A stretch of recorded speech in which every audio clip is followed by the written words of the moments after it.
ko tubona ibiharuro bigaragaza ko dushobora kuba dufite umugwi nserukiye gihugu ariko uratanga icizere ko ejo canke hirya y'ejo udashobora kwitwara neza. Dufise umugwi nserukiye gihugu maze iminsi witegura, ariko ibiharuro bigaragaza ko atacizere uri kuratanga ku bagomba kurindira resultat z'uyu mugwi. Urimwo abakinyi two kwita ko bari bakomeye ba Tami, ba Arma n'abandi benshi bagiye batandukanye. Uyu munsi twotangura tukagira ubwoba a partir y'uko birava muri izi match bamaze gukina ko dushobora kuba dufise umugwi utiteguye guhangana. Nibaza ko nabonye umuvugizi wa Singida muri match ya mbere muri Sekafa batsinzwe, aravuga ngo twebwe ubundi muri pre-season ngo nuko bihora bitugendera, ngo kandi ngo iyo pre-season ngitubereye mbi iyo dishitse muri championnat nyezina tuca tuba beza gusumba uko twaba beza. Rero navuga ko ni equipe nationale y'abatarengeje imyaka 200 batumye ku rutonde rw'abakinyi barebare, urutonde rw'abantu novuga ngo rw'abakinyi benshi kugira ngo baze kugerageza muri equipe nationale barabe abeza muri bo bashobora kwifashisha, kuko hamagara abakinyi bagera ku 40 harimo novuga ngo abakinyi bakina mu equipe y'icicaro ca mbere ngaha mu gihugu cacu Burundi, harimo abakinyi bakina deuxième division, hari nabo twabonye bakina mu gwa Rocky City, umugwi wageze kuri mu gikombe citiriwe umukuru w'igihugu abantu abatabitegekanya nyuma gukoramo umugwi wa Vision. Bazakwisanga rero novuga ngo uwo mugwi se hagihugu ugiye gukina ugomba gukina inkino zigera kuri umaze gukina inkino zigera kuri zitatu kuva batanguye ko bakinye bakinye no mugwi wa Interstar batsinda ibitsindo 3-2 niho twari turi ku munsi wa 4. Ku munsi wa gatandatu kandi bakina no mugwi wa Rukinzo nabo batsinda igitsindo kimwe ku busa. Ku munsi w'ejo kandi n'ubundi bongeye gutsindwa no mugwi wa Interstar ibitsindo 2-0. Ubwo kuri equipe nationale jewe ndayiravye inkino zigera kuri 2 biragoye ko tushika dukonfirma ngo ntabwo bazogera kure muri izi nkino nyafrika canke ngo bazogera kure. Ikintu ca mbere cyo nyene nabonyemo nuko nivyo harimo abakinyi batandukanye, harimo bahungu bavuye muri Panthère Noire nk'umusore yitwa Ihozabayo Blaise, harimo abahungu bavuye kwa Olympique Star yitwa Rajab Nzeyimana, bavuye kwa Message ngo zibisha za Roma, umuhungu yagiye muri equipe ya Flambeau du Centre, hakaba nuvuga ngo uyu muhungu Roy Amiseri yagize phase retour nziza ari kumwe na equipe ya Flambeau du Centre. Harimo abakinyi benshi ubona ko bagiye batandukanye, mu umuhungu yitwa Grevisse Salomon wa equipe ya Vision, nawe nuvuga ko yagize phase retour nziza. Muri iyi phase retour twariko turakina muri Primus League Burundi, harimo abakinyi benshi bagiye batandukanye, umuhungu yitwa Ndize Abdulrahim muri Fazare muri Vision niwe yarafise ibitsindo byinshi, yarafise ibitsindo 5, niwe yarangije afise ibitsindo byinshi muri equipe ya Vision. Nawe yari yatume ko muri equipe nationale, bongera batuma ko umuhungu yitwa Tuyishime Jean Merveille yatsinze ibitsindo byinshi muri gikombe citiriwe umukuru w'igihugu ari kumwe na Rukinzo, anafasha no ngo mu nkino za Primus League Burundi yari yabafashije, ariko cyane muri phase retour bahamagara noneho Shimirimana Amin muri phase yatsinze ibitsindo 3 byonyene muri Primus League Burundi umuhungu wa Vision, ariko phase retour araza n'ubundi afasha umugwi wa Vision gutsinda ibitsindo kugeza yaho dutangura kumukompara na Neza yari yasize atsinze ibitsindo 16 muri Primus League Burundi. Vyasa nkaho hari amahigwe menshi yuko naba top scorer wiganwa, nubwo bitakunze ariko no mu masore nabo bagize phase retour nziza.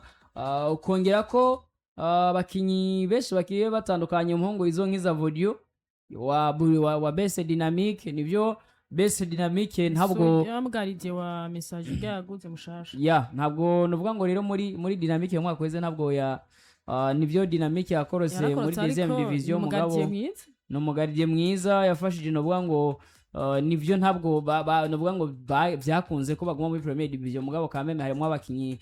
tugwita ko bari babaye beza bashiramwo novuga ngo abahungu bagiye batandukanye. Iteriteka Joel wo muri Kayanza United,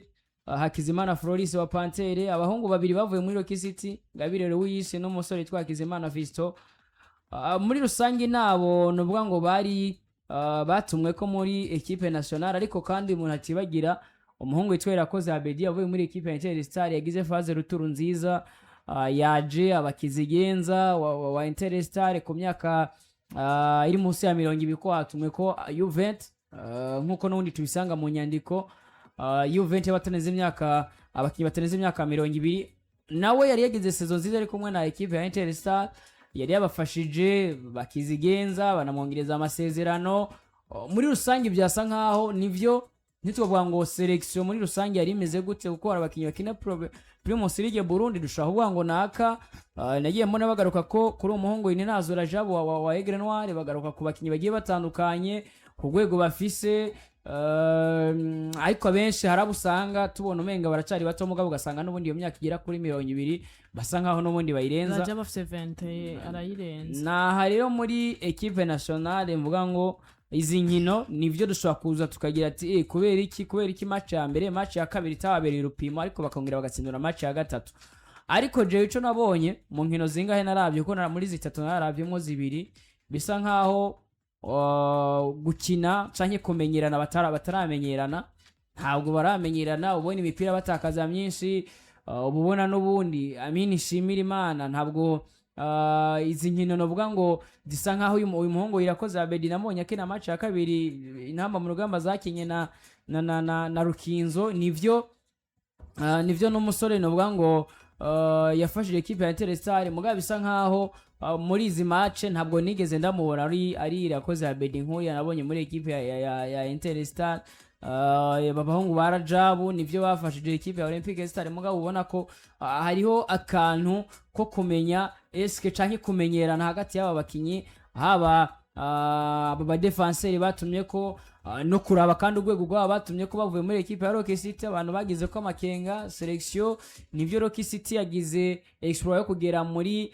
kimwe ca kane gishiri ca nyuma igikombe citira umukuru w'igihugu. Eske ça signifie ko bagomba gutuma ko abakinyi ba Rock City bakinyi izo nkino hafi nka zine gusa mu gikombe citira umukuru w'igihugu? Mugabo nibaza ko ivyo ntawe bifokasinga ko peut-être ko hari igihe usanga hari abakinyi bari première division bahabwa uwo mwanya, mugabo ugasanga imyaka baramaze kuyidepasa. Je kubyo wanje rero ndiko ndaraba ngira evaluation canke ndabuko izi nkino ziko ziragenda muri rusangi, bisa nkaho nivyo dushobora kugira amakenga, kuko equipe nationale izi nkino za Sekafa nibaza ko duheruka kugira kure, haracigiye tuteko turagira kure. Ndibuka Sekafa igeze kubera ngaha mu gihugu c'u Burundi, Intamba mu rugamba zaterenze imyaka 17 barakinye, match ya mbere batsindwa 4, match ya kabiri baranganya, match ya gatatu noneho birangira babaye elimine, dusezererwa n'ubundi mu matsinda ya Sekafa. Kandi nubwo ko ariyo equipe yari yateguwe kurusha izindi zose dushobora kuba twarabonye. Bari bamaranye igihe, bari bakorewe camp, bamarana hafi ukwezi kurenga imbere yo kwiga muri tangura. Kuri ico c'intamba ca U20 ndabona ko hakiri kare kukijanye na selection, kuko urabona nakazi mvuga nakazi kenshi gahari kubamenyereza. Ni abakinyi bagiye bava ku mpande zitandukanye, bavuye muri deuxième division, première division. Urumva nabakinyi batandukanye no bya no kumukoca abafite akazi kenshi ko kuraba muri abo bakinyi kubakinisha. Ego ni match ya mbere batsinzwe, match ya mbere batsindiye kabiri. Burya uko priske umuntu uze umukoca atsindwa niko arabaho yakoze amakosa, kuko numukoca abimenyereye. Abubakari arabimenyereye cyane miburo, ni ibintu amenyereye byo kumenyereza abana bakiri bato, afise impano nyinshi yadugije. Mbona hakiri kare kuvuga ko barutera amakinga kuri ziya mikare ko baratsinda. Ni Interstar urabona ni umugwi uri kuri gibaka cyane, wike kuri match bakinye bayitere montada, ubona ko bagerageza mu ntango bariko barakene ko ukabona ko bataramenyerana hagati yabo. Rero mbona ko ku misizozi igenda kuri match mbona bakina, ndabona ko ego bazoshobora kugera kure hatandukanye naho bahora, kuko uravye abo batumye uyu mwaka ni abakinyi babaye beza mu migwi yabo, bagiye batwe beza mu migwi. Mbona kuri ikico kuvuga ngo ntago bazorutera amakenga, haracari kare kuko ni selection ikomeye cyane. Burya gufata abakinyi barenga 30 ugakuramo abakinyi 11 ni ikintu kigoye cyane mbona bacafise akazi cyane kubwugari kunovuga ngo muri defense yabo bacafise akazi kugira burya uhuze umudefenseri amenyerane no gukinana n'umwataka n'ikintu nakazi kanini cyane bagifise nakazi kakiri kuba kocha bazokocinga bazokina izi match kuko si ikintu coroshe kugira abakinyi bashobore kuba timu imwe burya bisaba igihe kinini cyane tubitegemo ikintu kinini cyane kuko n'abakinyi beza bagiye batura mu bakinyi beza babaye bezi wabo haracari kare kuvuga ko izi ntamba zacu sazogera kure haracari kare nibyo bari mu biganza byiza bya Mibura Abubakar mugabo wa SK Mibura Abubakar nawe agomba kwifokasinga kuri Rukinzo bamenyeza bose bafite ama equipe bafite n'ama equipe basanze bamenyereza Mibura Abubakar nabonye igenekezo hafi ya igenekezo ya 6 kwezi k'umunana atagihindutse ashobora kuba tombora y'inkino za CAF Confederation Cup ubwo araca fokasinga no kuraba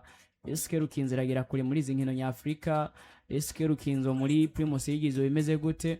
uwo nyene ni wari karategura equipe nationale ariko kandi Rukundo Jean Dodi nyuma kumara igihe gitoya atamugwa afise atandukanye na equipe ya Flambeau du Centre yinjiye muri equipe ya Interstar niyo yari kinshasha n'ubundi afise umwanya wo kwiyumvira cyane kubijanye na equipe ya Interstar nshasha agiye kumenyereza injije abakinyi bashasha benshi binjije ba Samir binjije abakinyi bagiye batandukanye bagaruye noneho Joseph Imirimana ukabona ngo muri rusange nivyo mu biganza by'abamenyeza beza mugabo bafise akazi kenshi ko bafise imigwi nabo bagomba kwitaho uko hayindi migwi kiragira pre-season niba twumvise umunsi sinzi ko bashatse korosha akazi mwizi nkino ariko barakina ariko izi nkino bakinya na U20 n'ubundi kuri touchline haba hariko kuri ya equipe baba bari kumenyeza equipe nationale nubwo baba bahuye na equipe ya Interstar canke equipe ya Rukinzo nivyo je sinovuga ngo abatarenze imyaka 20 tubevariwe ngaha ko twagiye tubona na equipe nationale Intamba mu Murgamba bakinye match amicale Intamba z'abarokozi itsinda Intamba z'abari abakinye twitango na pro ariko ntabwo ari cyo gipimo twabapimira ko mugabo kameme nibaza ko nico gihe ciza kumumenyeza ashobora kuza akavuga ngo nabonye ko nakana nakiyonda batanguje batamenyera bigoye ko bamenyerana nabonye ko hagati mu kibuga nakana nakiyonda batanguje bidakunda nabonye ko atake Amini Shimira Imana nabonye ko atake yande nande bigoye ko bimanchingana nabonye ko irakoze ya BDMC yigenje neza muri Interstar ariko muri equipe nationale ntari karampara magazimo by'ibyo nkeneye nubwo ko jewe akaniko kanya keza nibyo ko kuvuga ngo haba Dodi haba Mibura Abubakar bashoboye kwivariwa ibyo bakora SK muri equipe nationale niba batsinzwe inkino zitatu biziki ndeirema canke nuwahe musaruro canke barabona ko selection bakoze ishobora tushobora kwizera sampusa ko izo zikadufasha ariko kuby'inkino bakinye n'ama equipe nayo niba huye na Interstar yinjije abakinyi bashasha bose bariko baragereza kuraba ko boronka uwo mwanya kuko abakinyi binjiye bakiye bashasha muri Interstar bamwe bari kuraba ko SK nkonvenko umukoca nkonvenko umumenyereza ndabe ko ntazo kwisanga igihe kiniki bazanye harimwo babakutinyo bakwe muri umuhungu yahora muri BG Green maze abasamiri se bahora aba Joseph Imirimana se bahora nivyo ba Cedric Kamisi niho bahora mugabo ubone experience ugacuzana no mwana wa U20 nivyo bahuye n'ama equipe yakoze amarokritema menshi ku buryo bobo bari kwitegurira cyane izi nkino nyafrika ariko kandi bariko baranitegura izi nkino no bwango za Primus League Burundi bari no ko bararondera n'uwo mwanya no kuraba uko bokwemeza public ko rero mababinjije muri equipe ya Interstar canke Rukinzo babimerita ariko Rukinzo n'abakinyi nabo bagomba guprova bagomba kwerekana ko ivyo bazokora muri CAF Confederation Cup bazoduserukira neza mu nkino kuko nk'ubu niba botsindwa na U20 ni nkuko nubatsinzwe na U20 tikoza tukavuga ati SK Rukinzo iyi Confederation Cup nabonye irimwe ama equipe akomeye Al-Ahli izokina Confederation Cup uyu mwaka ntabwo izokina Champions League ko yabaye ya gatatu muri Egypt Confederation Cup nabonye irimwe ama equipe menshi bisa nkaho yaramenyerewe mu nkino za CAF Champions League gusumba ko yaramenyerewe muri Confederation Cup SK tombora niyagwa igasanga n'ubundi guye kuri equipe ya Rukinzo nityo abacisanga byabaye kubwo rero bivuze ngo bahuye n'ama equipe Interstar yarakoze izo rikite magomba kuyerekana imbere n'ubundi y'umumenyereza ariko de bahuye na Rukinzo nayo ifise byinshi igomba kutwereka muri izi nkino nyafurika memsi amakipe menshi y'iwacu ntawe reka kubivuga ko amenshi hariho agenda agiye guparticipa ariko ntitubone ko harimwo umuhate wo kuvuga ngo tugomba kugira mu matsinda nivyo mugabo kugira ngo tuvuge ngo eske rukinzu byatweretse mu gikombe citiro mukuru w'igihugu ni kwari gutahukana igikombe citiro mukuru w'igihugu gusa canke harimwo nivyo kuvuga ngo tuzogera kuri muri izi nkino za Confederation Cup tugomba kuba twitabira vuba mu kwezi kwa kangahe ubwo rero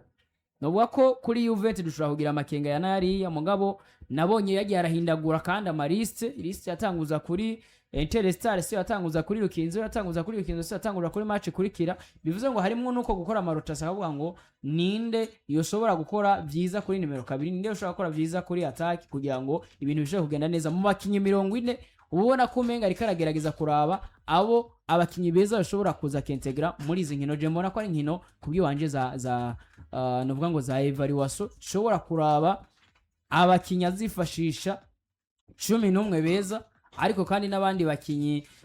bashobora kuzomufasha apana gusaba 40 kwa 40 nibaza ko bagera nko kuri mirongo nka 15 n'ubundi bagomba kuzovamwo agasigarana nka 25 azosohokana muri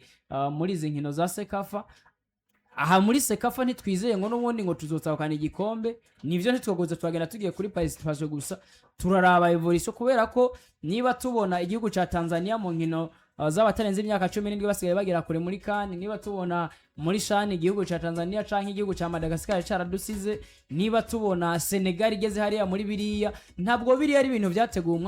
umwanya umwe ntabwo biriya ari projet zapanze umunsi umwe ku buryo bavuga ngo equipe nationale ya Senegal yahamagaye U20 ngo bamenyereza ngo mwahora mumenyereza ngo aya equipe yangahe wacu ngo nimuze mutegure ntabwo ari uko bitegurwa barateguye igihe kirekire bafise abamenyereza babijerwe bafise abatekinisiye baba barashinze izo projet bavuga ati wewe twaguhaye ibi aka kazi ugomba kutugeza hana ubwo rero kuvyo iwacu kuvyo tugezaho gutegura ugasanga abamenyereza bahabwa ako kazi nivyo aribo twita ko ari beza mugabo nabo bafise nakandi kazi nuvuga ko kibyiwanje izi nkino zibafasha kuri 11 bazogira ko kubera ko nubundi nta mwanya munini bafise wo kugira ngo tubapime rerema aho bahereye naho bagomba kuba Mboyamba turabifata nk'ikosa gufata mumenyereza Dodi na Mibura Bubaka umwe ariko arategura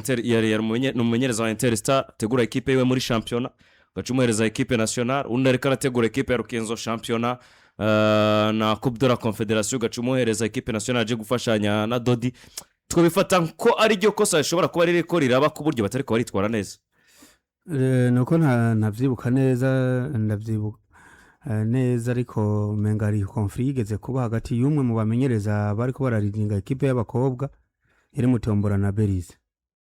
umwe ari muri Bumamuro uwundi ari hehe ari muri Interstar birashoboka ni kibazo je ku ruhande rwanje nobona mu Burundi umuntu akora ubuzi nkabune ku munsi nuko hariho butatu muri bwo budahagije kugira ngo satisfeze bezwe z'umuryango abatireka ndenze ko n'utundi kugira ngo ndabe ko cyabindi bavuga ngo isorosoro rigwira iyo riroye je ku ruhande rwanje mbona ari kibazo kandi kininiya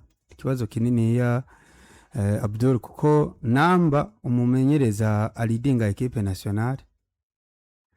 aya makosa maze kuba kenshi ndavyibuka Etienne bamuha projet ngo za equipe nationale zose uko batarenze imyaka 17 19 23 abakuze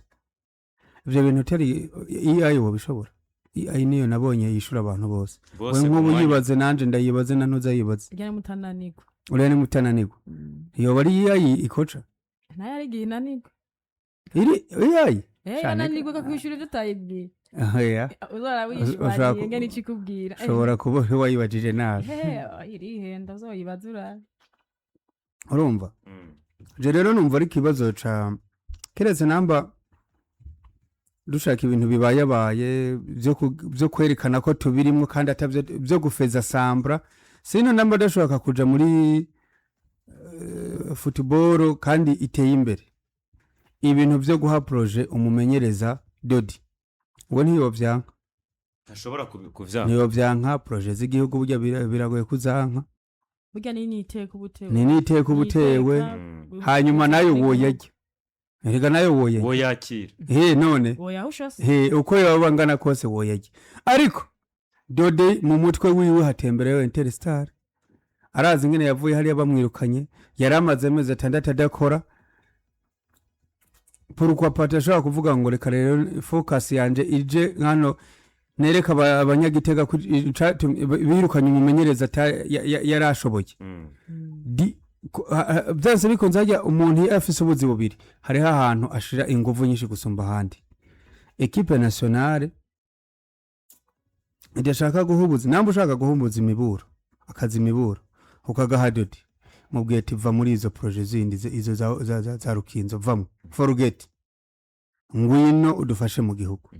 nase nguriya Zidane wabonyiriya body yiwe hari abantu benshi bari mu buzi hariya ariko ababwiye ati ngwino muri equipe nationale vayo muze gukora akazi Zidane akubwira ko kari akazi akarindiriye imyaka irenga 3 ariko twana kuronka akazi muri equipe nationale ni chance ya kabiri ni deuxième bureau